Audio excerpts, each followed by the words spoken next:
नमस्कार। वैदिक nature cure के सेशन तीसरे में आप सभी का स्वागत है। 2 सेशन जैसा कि हो चुका है, आप लोग को पता है कि पहले सेशन में हम लोगों ने इंट्रोडक्शन किया था और कॉन्सेप्ट ऑफ वैदिक नेचर क्योर को किया था। सेकेंड सेशन में हम लोगों ने एग्जिस्टेंस और आइडेंटिटी की बात की थी और उसके साथ रोग के संपर्क की बात की थी। आज हम लोग माइंड के कॉन्सेप्ट को समझेंगे या मन के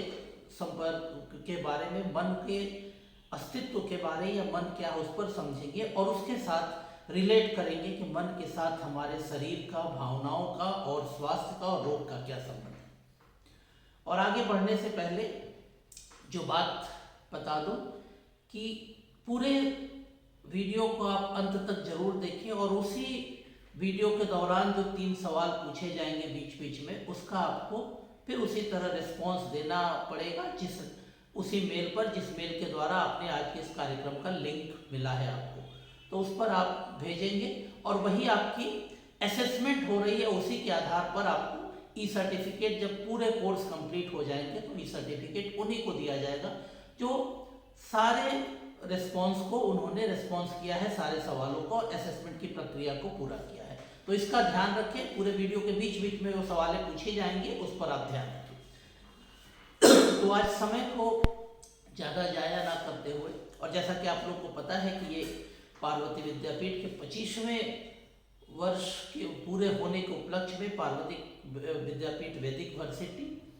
के द्वारा यह फ्री कोर्स आयोजन किया गया है और इसका संप्रसारण जीविता टीवी यूट्यूब चैनल पर आप देख रहे हैं। और तो हम लोग आगे बढ़ें कि मन की जो अवस्था को समझने के लिए सबसे पहला सवाल आता है कि मन है कहाँ, मन चीज क्या है। क्योंकि आज मेडिकल साइंस बहुत डेवलप्ड है, बहुत ज़्यादा ये है और बात बात में हम मन या माइंड की बात जरूर करते हैं, लेकिन सवाल ये है कि माइंड क्या है और माइंड कहाँ है, शरीर के अंदर है, कहाँ है, कैसे है। अगर आप वेस्टर्न फिलॉसफी की बात करेंगे तो आज भी माइंड की क्लियर कट डेफिनेशन या परिभाषा अभी वहाँ नहीं है। वहाँ पे मन के बारे में ये कहा गया है कि जो क्रियाएं होती हैं, जिन्हें हम लोग मन की क्रियाएं बोलते हैं, उन क्रियाओं को समझने की प्रक्रिया है। बस इतना ही कहा जाता है कि मन जो है एक कॉम्प्लेक्स फेनोमेना है या कॉम्प्लेक्स फैकल्टी है, जिसके द्वारा हम सेंसेशन महसूस करते हैं, परसेप्शन महसूस करते हैं और अलग अलग क्रियाएं करते हैं। जैसे हमारी भावना की बात हो, हमारी स्मृतियों की बात हो, हमारी इच्छाओं की बात हो, ये सारा चीज को जिस द्वारा हम समझते हैं वो मन है। लेकिन वो मन है क्या, कहाँ है, इसके बारे में नहीं बताते। या जो मेंटल फेनोमेना यानी मन जो क्रियाएं करता है उसके बारे में तो बताते हैं, लेकिन मन क्या है उसकी डेफिनेशन वहां पर नहीं है। अब कई जगहों पे कहा जाता है कि ब्रेन और माइंड क्या एक है, कई बार हम लोग उसको रिलेट करते हैं। तो अगर ब्रेन और माइंड को डिफरेंट करें तो ब्रेन सबसे बड़ी बात है कि ये ह्यूमन बॉडी का एक सेंट्रल ऑर्गन है। चूंकि हम लोग मनुष्य से संबंधित इसकी चर्चा कर रहे हैं तो हम लोग ह्यूमन बॉडी की बात की, ह्यूमन नर्वस सिस्टम का ब्रेन एक बहुत सेंट्रल पार्ट है। लेकिन माइंड जो है वो एक फैकल्टी है, एक पूरा डिपार्टमेंट बोलते फैकल्टी है जो सारे मेंटल फेनोमेना को रिफ्लेक्ट करता है या रेगुलेट करता है। अभी भी माइंड की ये वेस्टर्न जो दर्शन है या वेस्टर्न जो साइंस है उसके आधार पर हम लोग करते हैं।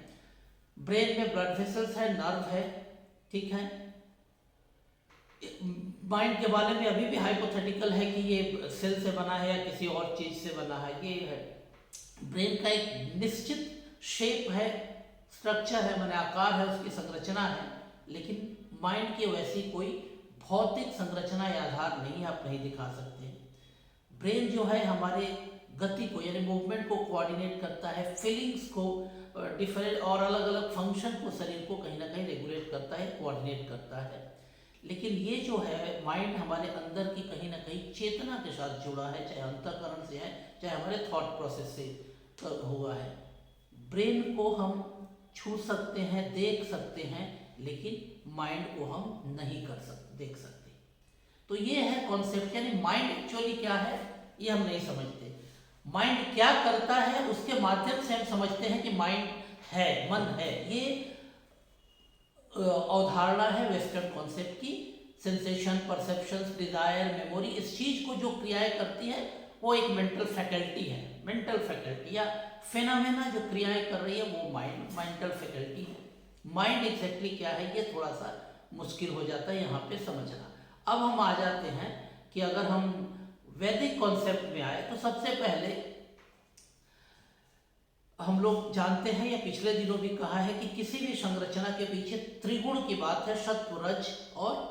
तम। ये तीनों गुण ये किसी भी शरीर को हो या किसी भी ब्रह्मांडीय संरचना को हो उसके अंदर इसका एक महत्व है और कोई भी जीवात्मा इसके द्वारा ही अपना सारी प्रक्रियाओं को परिचालित करती है या गाइडेड होती है बाय त्रिगुण के द्वारा। अब अगर हम महाभारत काल में जाएं या विशेषकर भगवत गीता में जाएं तो वहाँ पे श्री कृष्ण की बातें हैं, वहाँ पे उन्होंने बड़ी इसको व्याख्या किया है कि ये तीन गुण जो हैं ये सिर्फ बने हैं किस लिए, आनंद लेने के लिए, और उसी के लिए शरीर को उस रूप में परिचालित करते हैं। लेकिन परिचालित करते करते वो कहीं उससे ज़्यादा आगे निकल जाते हैं क्योंकि शरीर आपकी भौतिक चीज है और आनंद सूक्ष्म है, तो ये आगे चले जाते हैं। अब क्या है कि अगर जब त्रिगुण होता है तो त्रिगुण की रचना के बाद वो सभी स्तर से अपने आप को ऊपर कर लेते हैं क्योंकि ये सूक्ष्म है, वो भौतिक स्तर पे नहीं है। अब यहाँ एक बात है कि प्रलय के समय पृथ्वी आई, पृथ्वी जो ब्रह्मांड का आश्रय है जल में विलीन हो गई, ठीक है। प्रलय के समय जल प्रकाश में विलीन हो गया, प्रकाश वायु में विलीन हो गया, वायु अंतरिक्ष में विलीन हो गया और अंतरिक्ष मन में विलीन हो गया। अब मन एक ऐसी अवस्था आ गई, मतलब पृथ्वी से जल में विलीन, जल से अग्नि में, अग्नि से वायु में, वायु से अंतरिक्ष में, यानी पूरी ब्रह्मांडी में, और वो जहाँ विलीन हुई वहां पे मन है। और मन कहाँ विलीन हो गया, एक ऐसे अनमैनिफेस्टेड प्रकृति में, यानी अव्यक्त प्रकृति में, यानी प्रलय के बाद सब नष्ट हो गया बट अनमैनिफेस्टेड प्रकृति वहां है, उसी में मन विलीन हो गया है। तो वो मन है सूक्ष्म रूप, इतना सूक्ष्म कि उसका कोई भौतिक स्ट्रक्चर नहीं है, यानी मटेरियलिस्टिक कोई इसका स्ट्रक्चर नहीं है, वो सूक्ष्म है। और वो कहाँ पे है, इसी प्रकृति के बीच में विलीन हो गया है, यानी प्रकृति जब फिर मैनिफेस्ट करेगी तो वहां से मन वापस आ सकता है, ठीक है। यानी जो शाश्वत है, प्रकृति भी कहीं ना कहीं इस शाश्वत ब्रह्मांड के बीच में निहित है और वहीं भी वहां पे ही मन भी विलीन है। तो ये एक वहां पे बेसिक हम मन की अवस्थान को समझ सकते हैं भगवत गीता के माध्यम से। अब हम लोग समझे कि जो वैदिक परंपरा में मन के जो बुनियादी घटक हैं, यानी कंपोनेंट मन के जो माने गए हैं, वो जनरली 5 माने गए हैं। उसमें एक मानस है, अहंकार है, चित्त है, बुद्धि है और आत्मा है। और इनको हम कोई ग्रॉस मटेरियल या स्थूल मटेरियल तक सीमित नहीं कर सकते क्योंकि ये बहुत ही सूक्ष्म है। ये किसी को हम मटेरियलिस्टिक फॉर्म में नहीं दिखा सकते कि मन क्या है, यानी सूक्ष्म है, ये बहुत सूक्ष्म है। ये 5 चीजें हैं और उसमें सबसे लोअर लेवल पे मानस है जो हमारे सेंस ऑर्गन को, यानी इंद्रियों के संस्कारों को नियंत्रित करता है या रेगुलेट करता है या उसको कंट्रोल करता है। हमारे जो सेंसुअल ऑर्गन के फंक्शन है उसको है। अहंकार जो आती है वो आपको आईनेस की, मैं हूं, मैं का बोध कराता है कि आपके अपना एक अस्तित्व है, कि अहंकार कराता है कि व्यक्ति परत आप होते हैं कि आप क्या है, आपकी एक पहचान है, ये सेंस कराता है, ठीक है। उसके बाद हम जब आते हैं चित्त के बाद, तो चित्त जब आती है तो वो एक तरह से मान लीजिए कि वो हमारे मस्तिष्क का या दिमाग का एक मेमोरी बैंक है, इस तरह मान सकते हैं कि वो जो बाकी क्रियाएं हैं उसको संचालित करता है। तो एक तरह का एक डोरमेंट अवस्था में डिपोजिटरी सेंटर है जहाँ पे आपकी मेमोरी बैंक पड़ी हुई है, ये है, ठीक है। और ये कहीं ना कहीं आपके नए अनुभव को उसमें स्टोर करता है, पुराने जो अनुभव है उसके आधार पर नए जो कुछ भी आते हैं तो उस पर अपनी प्रतिक्रिया देते हैं। कि जब भी आपके पास कोई चीज सामने आती है, अगर उसका पुराने आपके अनुभव या पुराने मेमोरी बैंक में वो है तो उससे रिलेट करके वो बताता है कि ये चीज ये है, यानी पहले आपके अनुभव में है, और नहीं है तो नई चीजें स्टोर करती है। तो ये आपकी ये है, यानी कि आप जब ये करते हैं तो ये भावनात्मक, जब ये है तो मतलब, और जब आप मेमोरी बैंक यानी कि चित्त में जब जाते हैं तो कहीं ना कहीं आपकी अलग अलग तरह की इमोशनल या भावनात्मक स्थिति को, इमोशनल स्टेटस को भी वो जन्म देती है। क्योंकि जब आप किसी चीज़ को फेस करते हैं, आपके पहले अगर मेमोरी बैंक में है तो उसके साथ कुछ भावनाएं जुड़ी हैं, तो भावनात्मक स्थिति को भी पैदा करती है। या नई कुछ चीज स्थिति आती है तो उसके साथ उस भावनाओं को जोड़कर कहीं ना कहीं फिर वो मेमोरी बैंक में स्टोर होती है। तो चित्त का एक बड़ा बड़ा रोल है इसमें, ठीक है।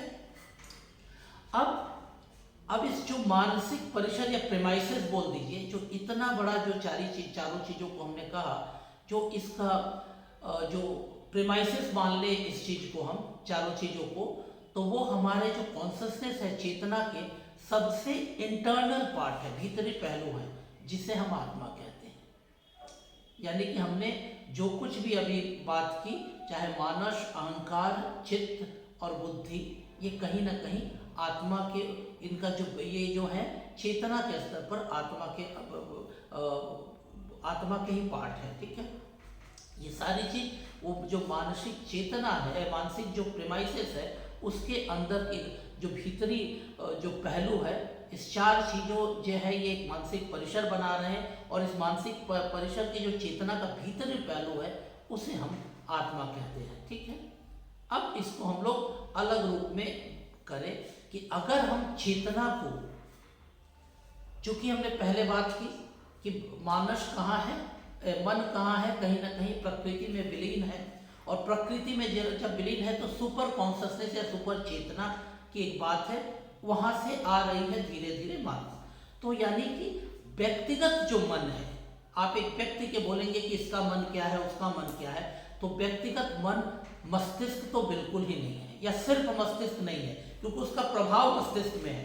ब्रेन और माइंड वहां अलग है, यहाँ भी अलग है, लेकिन माइंड मस्तिष्क के ऊपर है, मस्तिष्क पर कहीं ना कहीं प्रभावित है। और जैसा कि गीता के पहली बात में मैंने कहा कि प्रकृति के अंदर ही मन विलीन है या उसके अंदर कहीं समाहित है। तो प्रकृति जब मैनिफेस्ट हो रही है तो एक मटेरियलिस्टिक जो वर्ल्ड बन रहा है, या प्रकृति का जो भौतिक स्तर है, मटेरियलिस्टिक रूप है जो सृष्टि के बाद हम देखते हैं, उसके अंदर यानी उसके अंतर्निहित सूक्ष्म चीजें भी हैं। और उस सूक्ष्म चीजें जो है गैर स्थानीय मानसिक एक स्तर है या मानसिक एक स्थान है, दैट मीन्स नॉन लोकल। मानसिक स्थान है नॉन लोकल, क्योंकि मानसिक जो अवस्था है या स्थान है वो सूक्ष्म है, उसको वो मटेरियलिस्टिक फॉर्म नहीं है या भौतिक कोई उसका स्ट्रक्चर रूप नहीं है कि आप एक जगह पर स्थानित है। प्रकृति भी कहीं एक जगह नहीं है, व्याप्त है। तो प्रकृति में कोई स्थान विशेष पर नहीं, बल्कि नॉन लोकल के रूप में मानसिक स्थान भी है। जैसे प्रकृति व्याप्त है, उसी तरह मन भी उसी में व्याप्त है, ठीक है। और आज उसको अगर हम देखें तो आज की क्वांटम साइंस भी उस रूप में मानती है, कॉन्शसनेस को करती है कि कॉन्शसनेस डायरेक्टली शरीर की बात नहीं है, वो कहीं ना कहीं इस ब्रह्मांडीय चेतना के साथ जुड़ी हुई है। तो इस तरह अगर हम उस बात को आगे बढ़ाएं तो हमारा जो मन है वो कहीं ना कहीं फिजिकल बॉडी नहीं है, बल्कि प्रकृति की जो फिजिकल नेचर है या फिजिकल जो मैनिफेस्टेशन है, उसके अंतर्निहित जो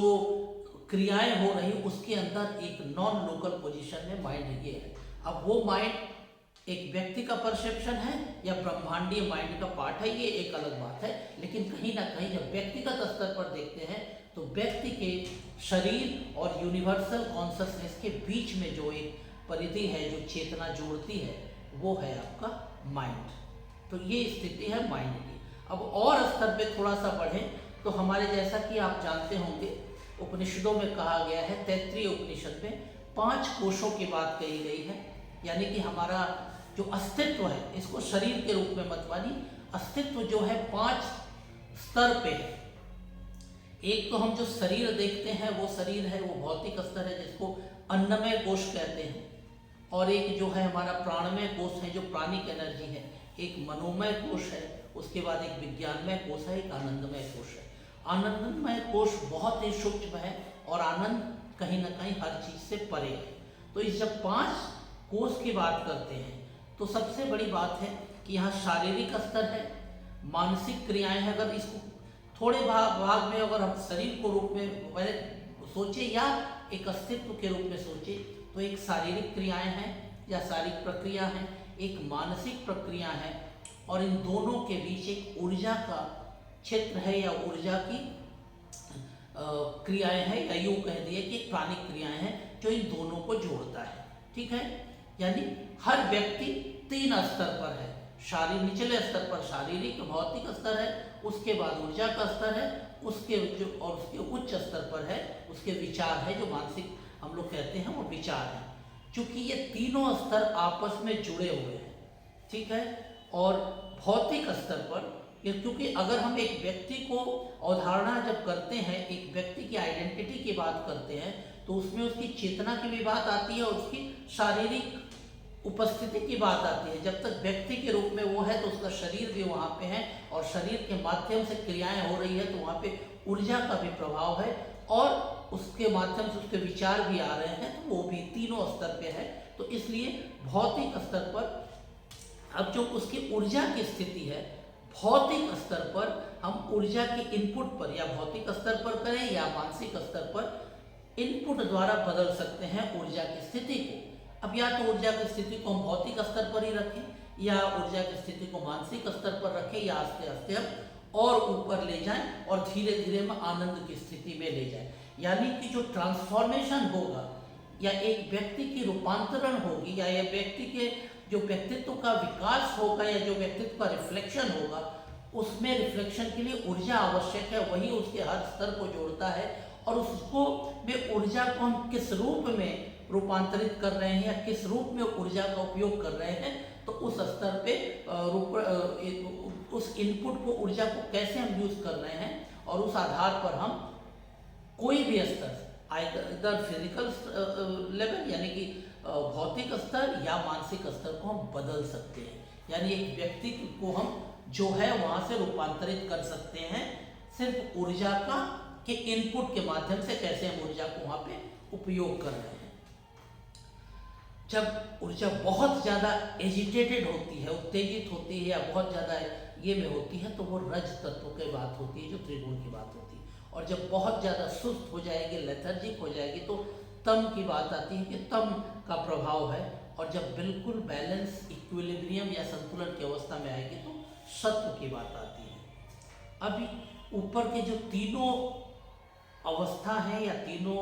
मतलब उनका जो लेवल है, उनको अगर एक साथ जोड़ दें तो उसे ही मन कहा जाता है। यानी रज, सत्व, तम, ये तीनों के जो स्तर को एक साथ जोड़ दें, या फिर यूँ कहें कि फिजिकल, मेंटल और प्राणिक लेवल को, तीनों को, ऊर्जा का स्तर, भौतिक स्तर और मानसिक स्तर को, मेंटल लेवल को, तीनों को अगर एक साथ जोड़ दिया जाए तो वो मन कहा जाता है। तो ये जो स्थिति है, इस रूप में मन की अब एक बात आ जाती है। अब जब हम शरीर और मन की जब इस कोश के रूप में जब हम करते हैं, तो कहीं ना कहीं जब आप आनंद या के रूप में जाते हैं, या बहुत ज़्यादा पूर्णता की बात करते हैं कि एक व्यक्ति को हम कहाँ किस रूपों में ले जाते हैं, क्योंकि जब हम आनंद पर माने पंचकोश में आखिरी कोश या सबसे सूक्ष्म कोश जिसको आनंदमय कोश करते हैं, माने वो बहुत ही सूक्ष्म है। वो सूक्ष्म है मतलब आप भौतिक स्तर से बहुत ज़्यादा आप ऊपर उठ गए, यानी कि शारीरिक स्तर से ऊपर प्राणिक, उसके बाद मानसिक के स्तर पे आपकी थोड़ी सी कहीं कहा जाए कि विज्ञान यानी मतलब वो जो आपकी कॉग्निशन या ये कहिए कि थॉट प्रोसेस, और उसके बाद हायर आनंद मतलब सब्लिमेशन हो गई। अब चेतना से भी ज़्यादा अपने शरीर से बाहर जो वास्तविक चेतना है उसके करीब या उसको अनुभूति करने लगे, तो वो लेवल है। तो जब आप कोश के माध्यम से ये है कि ये एक अस्तित्व की बात, जो पिछले वीक में हमने अस्तित्व की बात की थी, आज वो अस्तित्व को मन की बात में आ रहे हैं। तो मन सिर्फ शरीर तक ही नहीं है, ये 5 कोशों के माध्यम से है, या शरीर को माने तो शरीर और सुपर कॉन्शियस के बीच में स्थित है, जो इस चीज़ों को जोड़ रहा है। और अगर इस चीज़ से डिस्कनेक्टेड है तो कहीं ना कहीं हम मन विहीन हैं, या मन को हम अपने, मन हमारे कंट्रोल में नहीं है, मन के साथ हमारा संयोग नहीं है, संपर्क नहीं है। तो ये सबसे बड़ी बात है और आज क्वांटम फिजिक्स भी इसको लेके बहुत क्लियरली बोलता है कि हाँ सुपर कॉन्शस या बाहर की चीजें जो है, जो वेव पार्टिकल्स है, वो कहीं ना कहीं वो भी सूक्ष्म स्तर पर है। और ये ऑब्वियसली नॉन लोकल है क्योंकि इसको स्पेसिफाइड वे में आप नहीं बोल सकते कि इस जगह पे है, ये सूक्ष्म है, ये हर तरफ है, हर तरफ है, लेकिन जहां जहां क्रियाएं हो रही वहां पे सूक्ष्म रूप में ये मौजूद है और नॉन मटेरियलिस्टिक है, ठीक है। लेकिन ये सूक्ष्म यानी कि खूब shuttle, non local, non material से होकर फिर कहाँ जा रहा है, ये से जाके आपकी ग्रॉस मटेरियलिस्टिक वर्ल्ड या ग्रॉस मटेरियलिस्टिक लेवल ऑफ जो हमारी फंक्शनल एक्टिविटी है, ठीक है, उसको भी कहीं ना कहीं ये प्रभावित करता है। क्योंकि हम जब व्यक्ति के रूप में सोचते हैं तो हम एक शरीर तो ही हैं और मानसिक चेतना या जो मन की बात करते हैं वो सूक्ष्म है, लेकिन उस सूक्ष्म की जो क्रियाएं हैं वो कहीं ना कहीं भौतिक स्तर पर क्रियाएं हैं। तो भौतिक स्तर पर होने वाली सारी क्रियाएं जो मन के द्वारा गाइडेड है या मन के द्वारा प्रभावित है, या उसको चेतना के साथ जोड़ना या शरीर के और सुपर कॉन्शस के बीच में मन जो है, तो मन के माध्यम से इस शारीरिक क्रियाओं का या भौतिक फंक्शन को, फिजिकल जो फिजियोलॉजी है फंक्शन को, उसको कॉन्शसनेस के साथ या यूनिवर्सल कॉन्शसनेस के साथ अलाइनमेंट कर देना, ये मन का कार्य है कि मन उसके साथ जोड़ देता है। और जब आप उस अलाइनमेंट में आ जाते हैं तो यानी नेचर जो है, आप उसको ईश्वर कहें, गॉड कहें या नेचर कहें या इस यूनिवर्सल कॉस्मस है, उसके साथ आपकी कॉन्शसनेस को आप जोड़ रहे हैं और उस कॉन्शसनेस के साथ अपने फिजिकल बॉडी की फंक्शन को जोड़ रहे हैं। और फिजिकल बॉडी जो है आपकी, उसके अंदर भी एक एक कोशिकाएं हैं, उसके अंदर एक एक वेव पार्टिकल्स हैं और वो सारे कहीं ना कहीं सबका अपना अपना एक कॉन्शस रिलेशन है विद द यूनिवर्स। और जब उस यूनिवर्सल में अलाइनमेंट हो जाती है तो आपकी बॉडी भी एकदम नॉर्मल फंक्शन करती है एज पर नेचर या नेचर के अलाइनमेंट के साथ रहती है। तो ये सबसे बड़ी बात है कि जब हम बहुत गहरे स्तर पर जाते हैं, या अब पंचकोश में आनंदमय कोश की बात जब हम कर रहे हैं, या हम चेतना के उस गहरे स्तर पर चले जाते हैं कि सूक्ष्म से सूक्ष्म रूप में जब हम उतर रहे हैं, तो हमारी जो एनर्जी जो है, जो भी यूनिवर्सल या कॉस्मिक जो भी बोल रही है, यूनिवर्सल जो क्या कहा जाए, उसका एग्जिस्टेंस हो या यूनिवर्सल सेल्फ हो या यूनिवर्सल बीइंग हो, उसका जो एग्जिस्टेंस है और उसका जो इंटीग्रेटेड एनर्जी है, ठीक है, या उसकी जो अपने इंटेलिजेंस है, वो कहीं ना कहीं एनर्जी और जो इंटेलिजेंस है उसके बीच एक गहरा अंतर संबंध को दर्शाता है। यानी कि जब हम यूनिवर्सल कॉन्शस के साथ अलाइनमेंट में जाते हैं, तो यूनिवर्सल कॉन्शस और हमारे बीच यानी शरीर के बीच, भौतिक स्तर के बीच में जब मानस है, तो चेतना का जो स्तर है यानी व्यक्तिपरक अनुभव यानी इंडिविजुअल जो अनुभव है, और इंडिविजुअल अनुभव जो है वो कहीं ना कहीं अलग अलग चैनल या अलग अलग जो हमारे संबंध बनते हैं या अलग अलग डायरेक्शन है, उसके माध्यम से कहीं ना कहीं वो अलग अलग फंक्शन के साथ, अलग अलग चेतना के स्तर के साथ जुड़ता जाता है और अलाइनमेंट बनता जाता है। और उसके माध्यम से जब हम स्थूल से सूक्ष्म की ओर जाते हैं, यानी फिजिकल बॉडी से हम मेंटल बॉडी या ब्लिस बॉडी या आनंदमय कोश की तरफ जैसे जैसे जाते हैं, तो जो यूनिवर्सल सेल्फ है या यूनिवर्सल जो बीइंग है, यानी हमारे आसपास का जो यूनिवर्सल यूनिवर्स है, उसका जो एक अस्तित्व है, उसकी अपनी एक ऊर्जा है, उसकी एक चेतना या यूँ कहें कि उसका अपना इंटेलिजेंस है, उसका जो इंटीग्रेशन पार्ट है, उसके साथ जब हम जुड़ते हैं, तो क्योंकि हम भी उसी के पार्ट हैं, तो ऊर्जा का और इंटेलिजेंस का एक अंतर संबंध को ही वो दर्शाता है। जब हम जैसे जैसे हम गहरे स्तर पे जाते हैं, यानी जब सूक्ष्म होते जाते हैं, तो हम शरीर से धीरे धीरे सूक्ष्म होते जाते हैं, तो यूनिवर्सल कॉन्शसनेस के करीब जाते हैं। और जैसे जैसे यूनिवर्सल कॉन्शस के करीब जाते हैं, तो ऊर्जा और इंटेलिजेंस के बीच जो अंतर संबंध है उसी को दर्शाते हैं हम। तब सिर्फ शरीर नहीं रह जाते, शरीर सिर्फ एक प्रतीक के रूप में रहता है, लेकिन मूलतः हम शरीर के माध्यम से शरीर एक माध्यम ही रह जाता है, लेकिन हम शरीर के माध्यम से उस गहरे स्तर तक पहुंच जाते हैं जहाँ पे हम मन को के उस स्तर पे पहुंच जाते हैं जहाँ हम यूनिवर्सल कॉन्शियस के साथ एकात्म होते हैं, उसके साथ इंटीग्रेट करते हैं और ऊर्जा और जो हमारा बुद्धि या चित्त है उसका जो अंतर संबंध है उसको हम रिफ्लेक्ट करते हैं, शरीर को नहीं रिफ्लेक्ट करते हैं। तो ये एक तरीका है जब हम बात करते हैं इस चीज पर। तो मन की बात पे जब ये बात आएगी, क्वांटम फिजिक्स इसको और आज के वैज्ञानिक दृष्टि से इस चीज को करता है, लेकिन हमारे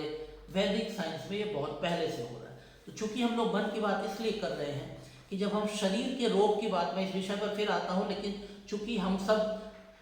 स्वास्थ्य की बात करते हैं तो ये चीज जो भी मैंने चर्चा की, ये सिर्फ इतना ही नहीं है कि ये सिर्फ दर्शन है, ये एक विज्ञान तो ही है, लेकिन सिर्फ दर्शन और विज्ञान, इसको रोग के साथ आप जोड़िए तो अब आप देखिए कि अगर फिजिकल लेवल पे रोग हो रही है, एक्यूट डिजीज की बात हम नहीं करते, वो मैंने उस दिन भी कहा, लेकिन जब कोई क्रॉनिक स्तर पे फिजिकल लेवल पे रोग आ रही है तो इसका वो अंतर संबंध हमको देखना पड़ेगा कि वो हमारे ऊर्जा को, क्योंकि कोई भी रोग होता है तो आप कभी कभी ऊर्जा का स्तर बहुत लेथर्जी फील करते हैं, बहुत शरीर में लगता है कि एनर्जी नहीं है, ठीक है। कभी कभी आप इतने चिड़चिड़े हो जाते हैं या कभी कभी आप डर जाते हैं या कभी कभी आपकी चेतना के प्रभाव पर पड़ जाती है, तब आपको देखना पड़ेगा कि रोग की जो प्रक्रिया है आपके शरीर के माध्यम से रिफ्लेक्ट तो हो रही है, लेकिन रोग का रूट क्या है? शरीर और यूनिवर्सल कॉन्शियस के बीच जो आपकी चेतना है, आपके जो माइंड है, मन के बीच में रोग के अवस्थान कहाँ है? रोग शरीर से मन को जा रहा है, मन से शरीर में आ रहा है, ये बहुत बात है, क्योंकि शरीर के माध्यम से ही हम धीरे धीरे आनंदमय कोष की तरफ गए हैं। तो जो रोग आया है वो कोष के माध्यम से आया है या शरीर कोष के माध्यम से ही आया है, लेकिन फिजिकल बॉडी से मेंटल बॉडी तक जा रहा है या मेंटल बॉडी से फिजिकल बॉडी तक आ रहा है, ये डिपेंड करता है कि तब आप अपने मन को कैसे, किस रूप में प्रभावित कर रहे हैं, कैसे ये कर रहे हैं। ये सबसे बड़ी बात है कि आपको जाननी पड़ेगी और ये रोग को समझने में बहुत ये होता है। अब मान लीजिए, जैसे एक बात और मैं कहूँ, अवेयरनेस एक बात होती है, जागरूकता। अब जागरूकता जब हमारे जो इनर सेल्फ है, आप जिसको आत्मा कहिए या कुछ भी कहिए, एक व्यक्ति की इनर आइडेंटिटी, शरीर और मन के अलावा इनर सेल्फ, जो इनर सेल्फ है, तो वो भी एक है, चाहे अंतःकरण के भी भीतर, अंतःकरण का भी एक लिमिट है, उससे भी भीतर। तो इनर सेल्फ जो है उसकी अपनी एक अवेयरनेस है, उसकी अपनी एक जागरूकता है किसी चीज के प्रति। अब और एक जागरूकता हमारी ब्रेन की भी है। अब थोड़ा सा समझिए कि मन तो एक बात हो गई, मन मैंने कहा, लेकिन एक अंदर भी आपकी इनर सेल्फ है। हम उसको कभी आत्मा या मन से करते हैं, लेकिन मन और आत्मा थोड़ा सा अलग है। अब उसकी अपनी एक अवेयरनेस है, लेकिन एक अवेयरनेस माइंड की है, ब्रेन की है, कि कुछ भी चीजें जो घट रही हैं, कोई भी चीजें आसपास जो भी हो रही है, उसके प्रति ब्रेन की अपना एक रिस्पॉन्स है या रिएक्शन है। ब्रेन की जागरूकता का एक रिएक्शन है। उस रिएक्शन को जब वो हमारे इनर सेल्फ या सेल्फ को के पास पहुंचाता है या सेल्फ को प्रदान करता है, तो ये तो एक ब्रेन की प्रक्रिया है। यानी ब्रेन ने बाहर कुछ देखा और उस देखने के बाद ब्रेन ने पहुंचा दिया, और ब्रेन ने जो भी उस जागरूकता को पहुंचाया, उस चीज को हम स्वीकार उसी रूप में कर लिए, तो कहीं ना कहीं हमने इनर सेल्फ की सेल्फ आइडेंटिटी को कहीं ना कहीं हमने प्रभावित किया या दंबित किया, दबा दिया। ये सबसे बड़ी बात है कि एक अवेयरनेस जो ब्रेन की है, तो हम जब जी रहे हैं, हम जब रह रहे हैं, और जब भी हमारा परसेप्शन लेवल है, तो वो परसेप्शन लेवल जो भी बाहर हम देख रहे हैं, जो कुछ भी बाहर से जुड़ रहे हैं, वो ब्रेन से तो जुड़ ही रहे हैं, लेकिन वो ब्रेन जो अवेयरनेस हमको प्रदान कर रहा है हमारे इनर सेल्फ को, इनर सेल्फ उसी अवेयरनेस को एक्सेप्ट करता है या इनर सेल्फ अपने अवेयरनेस के साथ उसके साथ अपना संपर्क स्थापित करता है। थोड़ा सा समझिएगा, ये रोग के भी संबंध में आवश्यक है और शरीर के भी संबंध में आवश्यक है और स्वास्थ्य के संबंध में है कि बाहर जो भी देख रहे हैं, जो कुछ भी हो रहा है, जो अवेयरनेस हमारा ब्रेन हमको प्रोवाइड कर रहा है, जिसको हम एक्सेप्ट कर रहे हैं, या जो हमको दे रहा है उसको उसी रूप में एक्सेप्ट कर ले रहे हैं। इसका मतलब ब्रेन ने जो कहा उसके साथ हमारा अटैचमेंट है या उसके साथ मेरा लगाव है। और लगाव का स्तर कुछ भी हो सकता है, लगाव का होता है, अटैचमेंट भी हो सकता है, उसके प्रति राग, अनुराग, द्वेष सब कुछ हो सकता है, वो एक हो सकता है। और एक ये हो सकता है कि हमारी जो इनर सेल्फ है उसके साथ किसी भी तरह का अटैच नहीं हो, किसी भी तरह का संबंध नहीं हो, राग, अनुराग, द्वेष, किसी भी तरह का संबंध नहीं है। इसलिए भारतीय दर्शन में वैराग्य की शिक्षा दी गई है और वैराग्य विकसित करने को दिया जाता है। जितना आप वैराग्य होंगे उतना आप इनर सेल्फ के करीब पहुंचेंगे, क्योंकि इनर सेल्फ अगर मेंटल ब्रेन के रिएक्शन को के आधार पर अवेयरनेस को एक्सेप्ट कर ले रहा है तो आपके इनर सेल्फ को आप नहीं समझ पा रहे, क्योंकि आप अपने चारों तरफ उस अवेयरनेस के द्वारा ही सब कुछ महसूस करना चाहते हैं। अपने इनर सेल्फ को समझेंगे, क्योंकि इनर सेल्फ का अपना किसी के साथ भी किसी भी तरह का अटैचमेंट नहीं है।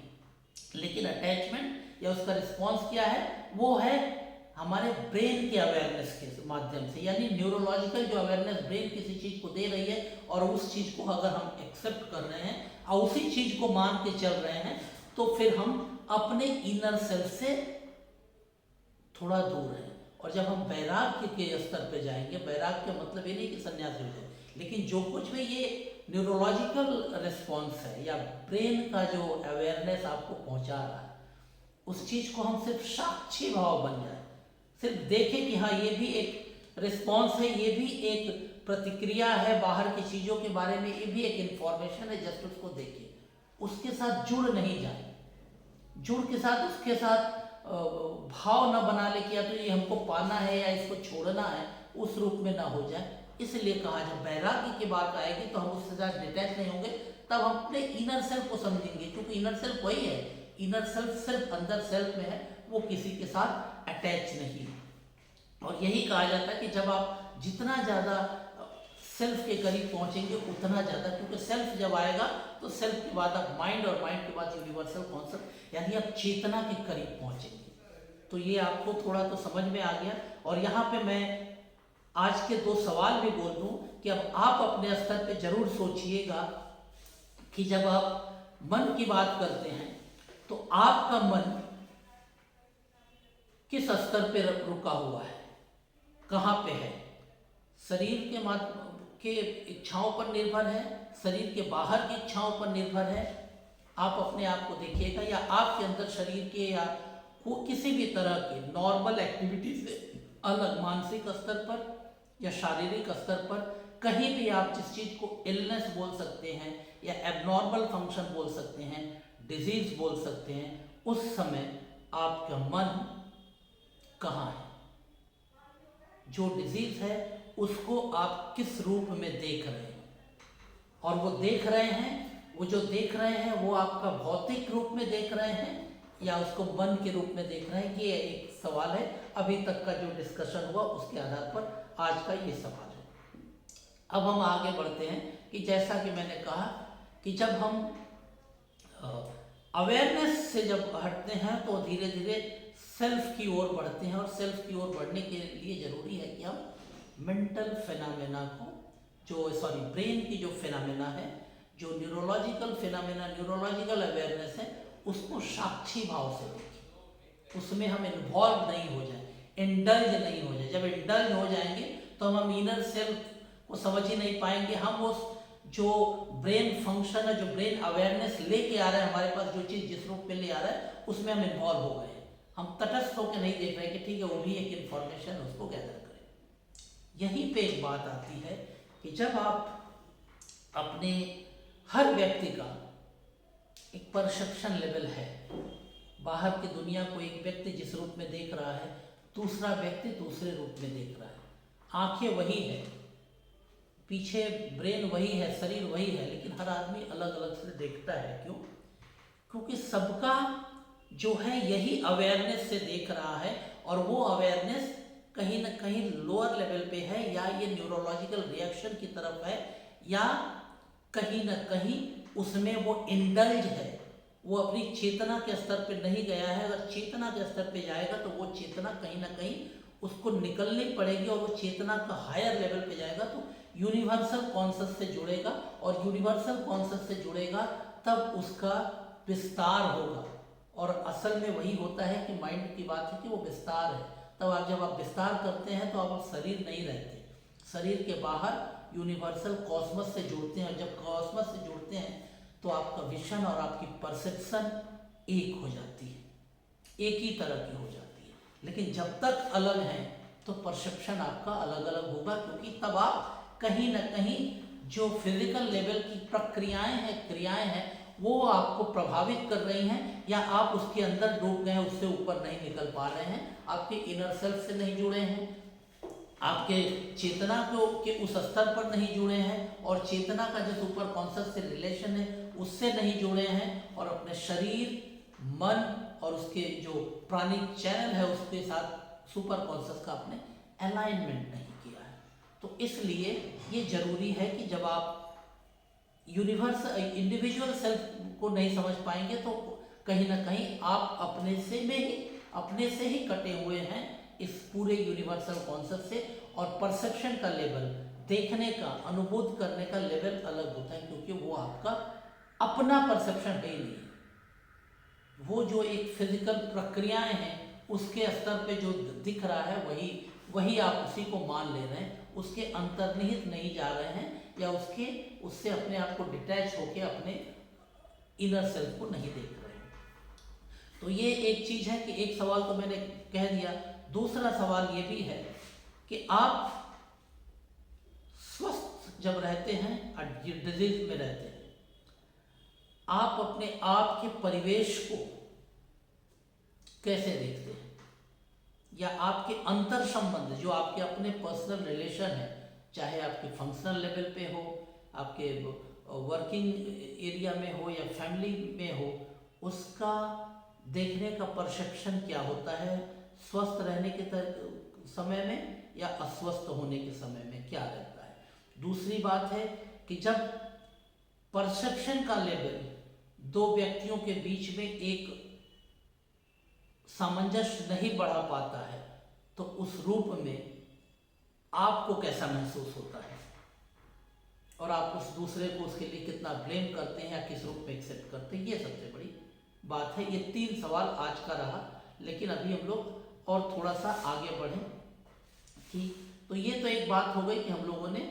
कि वैराग्य विकसित क्यों करना है। ये सिर्फ सन्यासी बनने के लिए नहीं, अपने इनर सेल्फ को जानने का वैराग्य का मतलब कि हमको डिटैच होना है,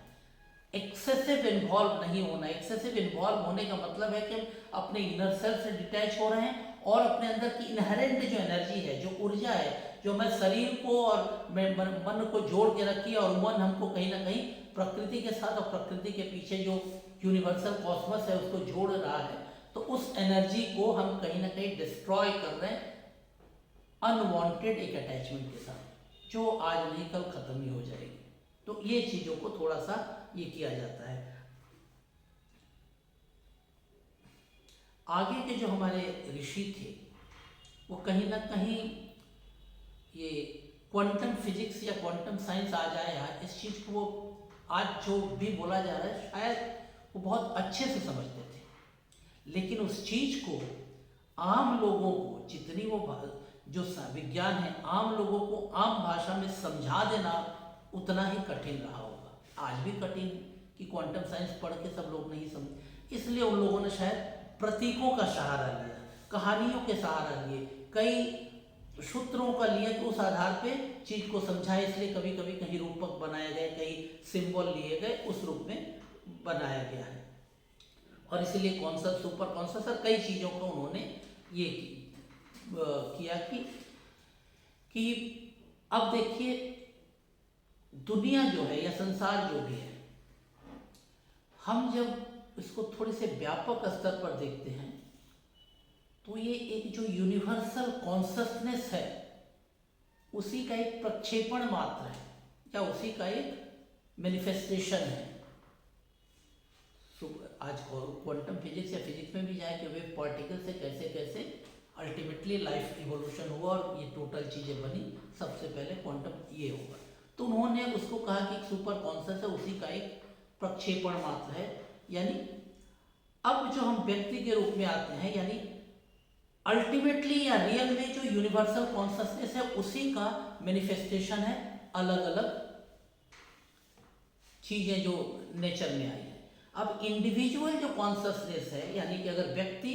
का जो अपनी जो कॉन्शसनेस है वो कहीं ना कहीं कॉन्शसनेस तो है लेकिन कहीं ना कहीं कोई इग्नोरेंस, क्योंकि वो अगर टोटली यूनिवर्सल कॉन्शसनेस का ही मैनिफेस्टेशन सब है तो इंडिविजुअल कॉन्शसनेस भी उन्हीं उसी का मैनिफेस्टेशन है। लेकिन अगर इंडिविजुअल कॉन्शसनेस अपने आप को उससे अलग करके समझता है कि मैं अलग हूँ, मेरी कोई अलग सत्ता है, उससे अलग है, तो ये कहीं ना कहीं इग्नोरेंस है। सब कुछ कहीं ना कहीं रिलेट है, जुड़ा हुआ है। हम मान लेते हैं कि भाई 2 4 5 पीढ़ियों के बाद ये मान लेते हैं कि वो मेरे से ये हैं, लेकिन 5 पीढ़ी पहले एक भाई दूसरे भाई के लिए लड़ता था, लेकिन 2 भाई के बच्चे उसके बच्चे हो गए तो वो एक दूसरे के दुश्मन हो गए या एक दूसरे के अस्तित्व को नकारने लगे। लेकिन अगर रूट में जाए तो कहीं ना कहीं वो एक है। तो उसी रूप में करें कि इंडिविजुअल कॉन्शसनेस जब आती है और वो जो यूनिवर्सल कॉन्शसनेस से अलग जब अपने को मानती है कि इंडिविजुअल कॉन्शसनेस एक्चुअली में अगर देखा जाए तो कुछ नहीं, क्योंकि जो है सब यूनिवर्सल कॉन्शसनेस के रिफ्लेक्शन है या मॉडिफिकेशन है। तो इंडिविजुअल कॉन्शसनेस कहीं ना कहीं एक इग्नोरेंस है, जो कॉन्सेप्ट ही उस तरह का नहीं है, जो कहीं ना कहीं एक कहा जाएगा कि जो गलत दिशा में एक चीज को लेके जाता है। इसलिए जो है हमारी, हमें इंडिविजुअल कॉन्शसनेस भी जो है वो उसी का मैनिफेस्टेशन है, और इसलिए इंडिविजुअल कॉन्शसनेस जो भी आ रही है उसको उसी के साथ एकात्म करना है, यूनिवर्सल कॉन्शस के साथ। व्यक्तिगत जो भी चेतना में है, चाहे आप लगाव कहिए, इच्छा कहिए, प्रेम कहिए, कुछ भी कहिए, या किसी के प्रति हेट्रेड, घृणा, जो भी कहिए, ठीक है,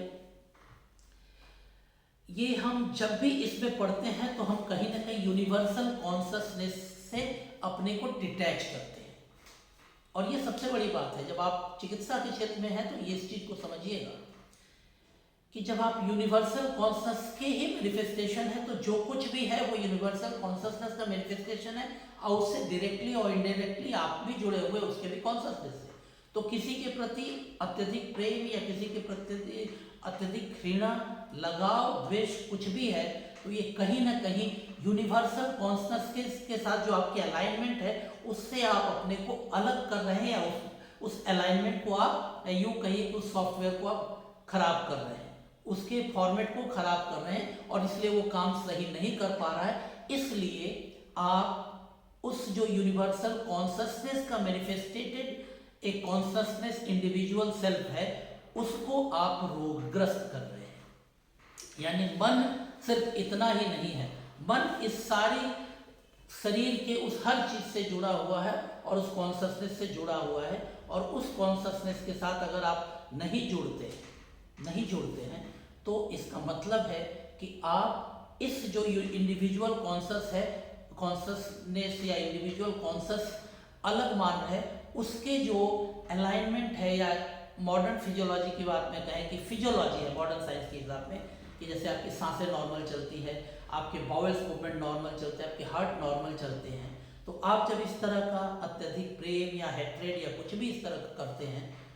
किसी और चीजों के प्रति, और उसको भी आप अपने इंडिविजुअल कॉन्शसनेस से अलग मान लेते हैं, उससे इतर अलग मान के उसके प्रति लगाव या हेट्रेड करते हैं, जबकि वो भी यूनिवर्सल कॉन्शसनेस का है। यानी आप एक इग्नोरेंस के माध्यम से इस अलाइनमेंट को अलग मानते हैं और इसलिए इसकी फिजियोलॉजी को डिस्टर्ब करते हैं, यानी इसके ब्रेन फंक्शन को गलत करते हैं, इसकी चेतना को काम करने नहीं कर देते, इसके इनर सेल्फ को रिफ्लेक्ट नहीं करने देते हैं, और